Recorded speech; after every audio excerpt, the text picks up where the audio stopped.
Good evening.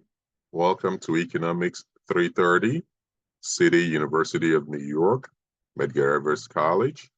Today is Tuesday, November 19th, 2024, and our 5-minute grace period has just elapsed, and this begins the formal portion of our office hour and lecture.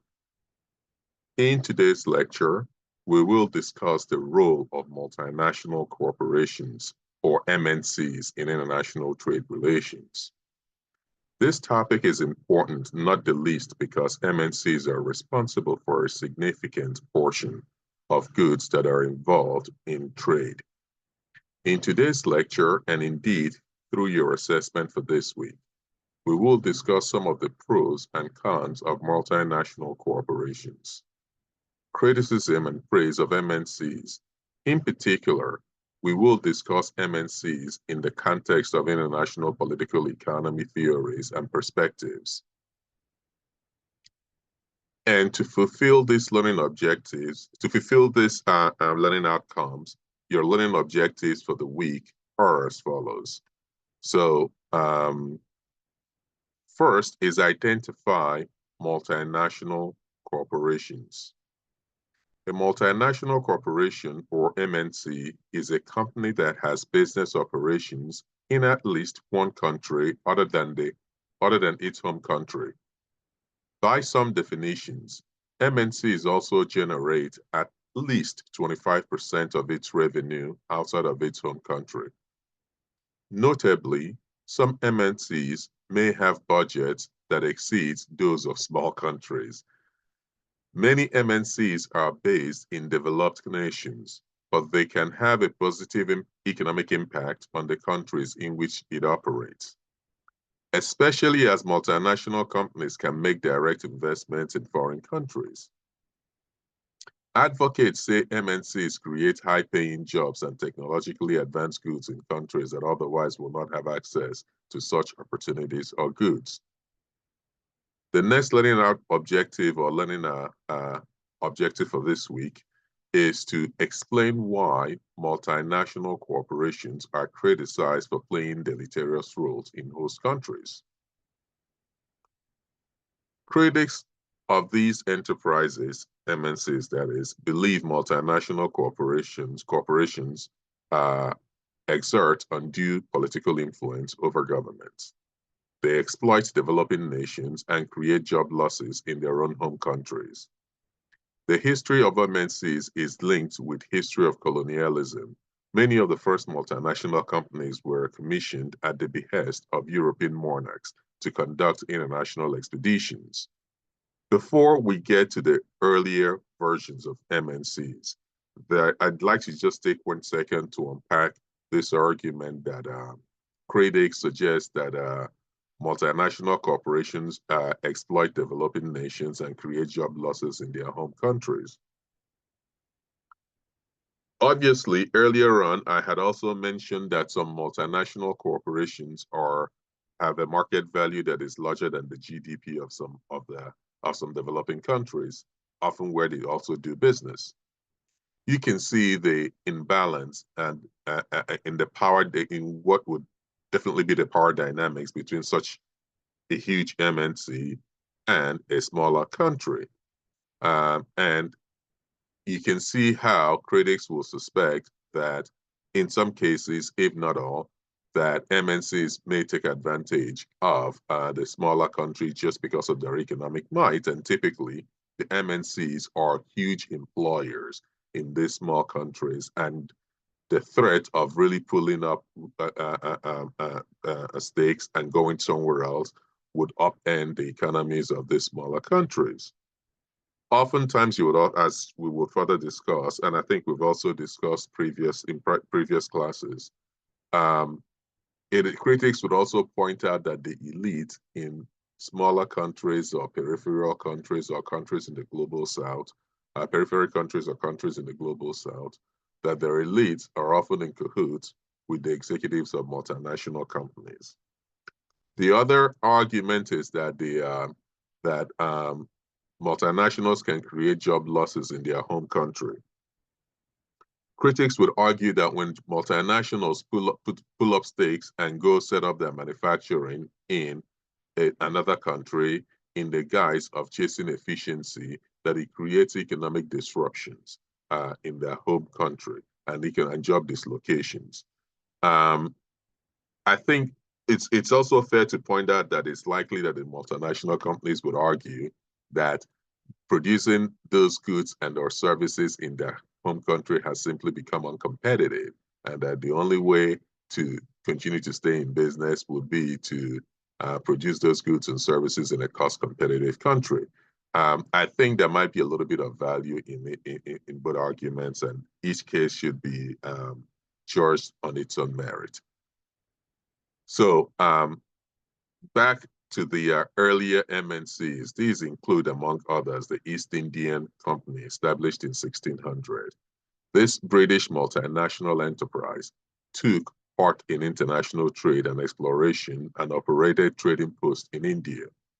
The Swedish Africa Company, founded in 1649, the Hudson Bay Company, founded in 1670, and the Royal Niger Company, a mercantile company chartered by the British government in 1879 as the United African Company and renamed National African Company in 1881 and to Royal Niger Company in 1886.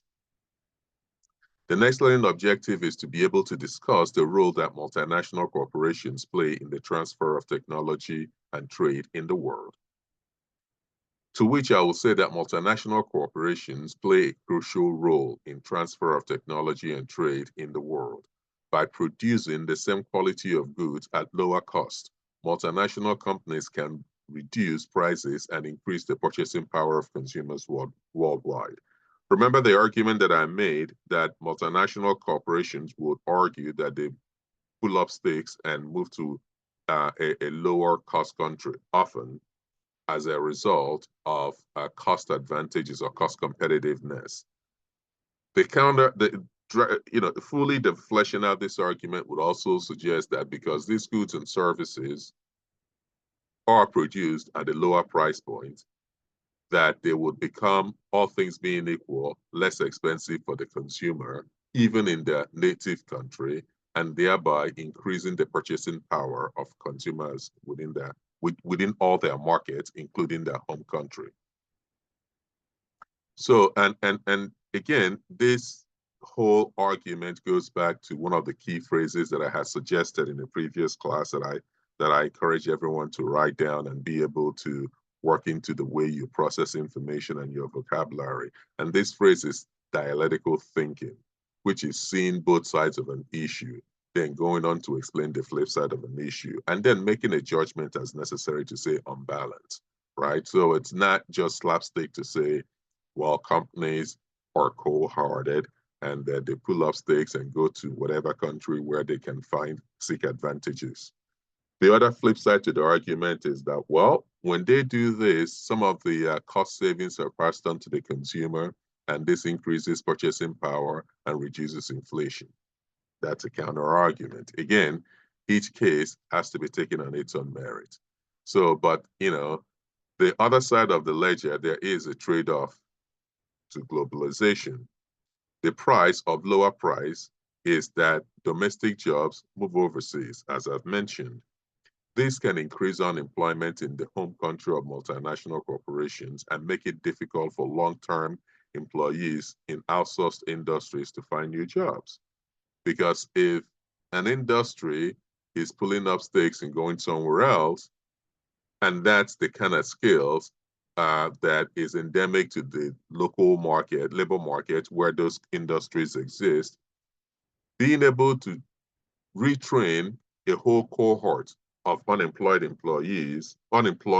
workers, and finding them jobs can be problematic and difficult. And I have some experience in this when I worked on,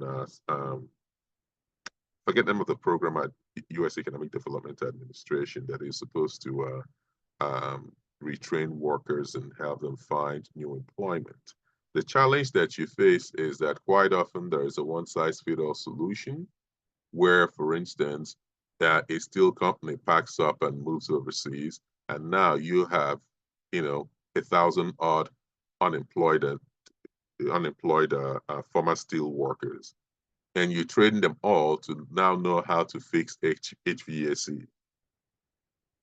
The problem is, it is not likely that there are 1,000 HVAC jobs in that community.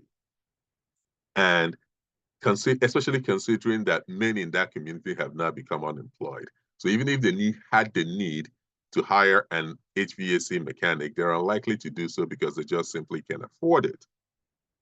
The other argument is to say, well, why don't they just move? The other problem is many of these people have set down rules, set down roots, bought properties and homes, and now you're asking a significant portion of the population to put their house on the market at a time that there is huge unemployment in that community. You can see how quickly the supply would outstrip demand, and therefore price of homes will begin to drop to the extent that some people might be underwater if they try to sell their home. So it becomes a catch-22. So this is some of the ways that multinational corporations can be seen to exacerbate or indeed cause unemployment in their domestic market. So, learning outcomes.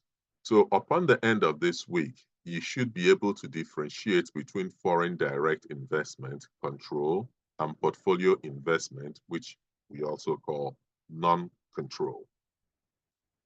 Understand that foreign direct investment or control implies investment by foreign investors directly in the productive assets of another nation. While portfolio investment, no control, means investing in financial assets such as stocks and bonds of entities located in another country. So let us unpack that just a bit. Foreign direct investment would be me or you deciding to build a plant in, say, I don't know, Belize. When we build that plant, hire people, and produce goods and services and sell, that is a foreign direct investment that we've just made in the country of Belize. And that's called control. On the other hand, if there are a chain of resorts in Belize that we think have a lot of growth potential, and we decide, and they're looking to expand, and then they put out bonds to fund their growth and expansion, and we buy into the bonds that they've put out, that will be a portfolio investment. So it is not the same as a foreign direct investment. That means we're really buying into an asset class, right? It could also be that the same company that our neighbors or some of us in this class would have set up in Belize is now doing so very well that we're thinking we should buy some of the stocks because they're now publicly listed. Buying the stock of that company would be a portfolio or no control investment. Note that major decisions that a multinational corporation should consider regarding how it selects and operates in a specific location, including, among others, opportunity for improved efficiencies, lower production cost, and eventual larger market share. That is one of the major considerations, right? You want to be able to, but the other thing, of course, is the ability for intellectual property to be protected, the judicial system, and your ability and confidence that you're able to seek judicial redress should you think that your organization has suffered harm. Those are some of the major considerations that a multinational corporation should consider regarding how it selects and operates in a specific location. Another significant strategy for multinational corporations is transfer pricing. This is when corporate tax rates differ among countries. MNCs or multinational corporations have an incentive to set its transfer price in a way that reduces its tax burden by reporting higher profits in the country where corporate profits are taxed more lightly. One quick example that comes to mind is Ireland. And this can sometimes drive the dichotomy between Ireland's relatively high GDP, sorry, GPA. We're really winding down in the semester when I'm thinking GPA. This explains the dichotomy between Ireland's, the Republic of Ireland, that is, the relatively high GDP, which is gross domestic product, or the total value of the goods and services over a specific period of time produced in Ireland, or the Republic of Ireland. It's important to make that distinction. There are two islands on the same island. There is Northern Ireland, which is part of the United Kingdom, and there's the Republic of Ireland, which is an independent country in the EU. Both are on the island of Ireland, just so you know. Because the Republic of Ireland has a relative lower tax rate than many EU countries. Most multinational companies and many of the American companies in Silicon Valley recognize their European profits in Ireland. And this allows them to incur a lower tax rate or tax burden by recognizing those profits in Ireland. So when those profits are recognized in Ireland, it would seem that the Irish economy is doing great. However, most of those profits are not retained or eventually invested in Ireland, and therefore the Irish economy do not enjoy the multiplier effect that would otherwise be associated with such a high GDP. What I mean by multiplier effect is that if a company were to recognize its profits in its home country, in a country, and retain most of those profits in that country, it is likely to invest that money somewhere somehow. And those investments will trickle into the economy by creating jobs, creating capital for other businesses, and the employment will create more economic activity and further economic activity, and that's the multiplier effect that I speak of. So Ireland, the multiplier effect of the GDP that is recognized in Ireland typically does not, because most of it does not stay within the Republic. The country fails to enjoy many of the multiplier effect that should have otherwise, putting it simply, many of the benefits that should have come from having such profits recognized in its territory. The next is to differentiate the perspectives of liberals, realists, and historical materialists about MNCs. And lastly, note the difference between horizontal and vertical integration. Of course, you should know that horizontal, oh, by the way, liberals, of course, would always focus in international institutions and the norms of international institutions and the role that a rules-based international order play in moderating trade and investment, and the role international institutions such as the World Bank and IMF play with respect to IMF, the monetary stability of nation states, with respect to World Bank, IMF, with respect to World Bank, being able to help the national government fund basic infrastructure that helps spur economic activity with the objective of reducing poverty. And that often in this context is what makes that country attractive for multinational corporations to come set up tent or set up shop in them. Of course, realists would say that this is really just countries using economic might as a way to extend the influence of the state, without taking a position on the merits and the demerits as suggested by its supporters and detractors of China's Belt and Road Initiative. I will just point out that some of these detractors will say that, well, that's a way for China to extend its economic power and influence around the world. And that while China does not have military bases, for instance, multiple military bases, I think it has only one in the entire world, if I remember correctly, like relative to the United States, that China does operate a lot of ports internationally, and those ports can become natural uh, uh, docks or ports for Chinese military should the need arise, and that these are just ways to coerce and exert undue influence in poorer countries. That is what the realist would say. That is not what I'm arguing. So we all have to be again, this is about dialectical thinking and being able to see being able to look at all sides of the issue. So it is also important to note the difference between horizontal and vertical integration. Of note, horizontal integration is when a business grows by acquiring similar company in their industry at the same point in the supply chain. Whereas vertical integration is when a business expands by acquiring another company that operates before or after them in the supply chain. So here is what that means in essence, right? A horizontal integration means if your target and you acquire Walmart, or maybe Walmart is going to acquire Target because I think it's larger.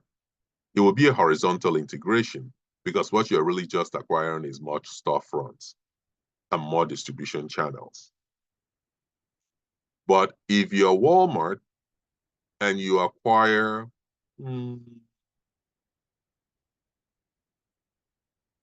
eBay, that may be more of a vertical integration because now you're acquiring an online retailer that operates before or after them in the supply chain, right? That has a direct to market approach to an online approach that doesn't go through brick and mortar. It is an expansion of the business model, right? Right now, Walmart has a relatively smaller footprint in their retail relative to eBay, or at least eBay online retailing is their core business. That's what they do. Walmart's online footprint, although it has grown exponentially in recent years, is really a complement to their in-store traffic. So, in summary, I wish the entire class successful completion of the multinational cooperation module. For next week, our focus will be on international economic development. And with that, I wish everyone luck, and I look forward to you completing your assessments for the week. And with that, I'll end the formal section of this class and the recording and take questions as necessary.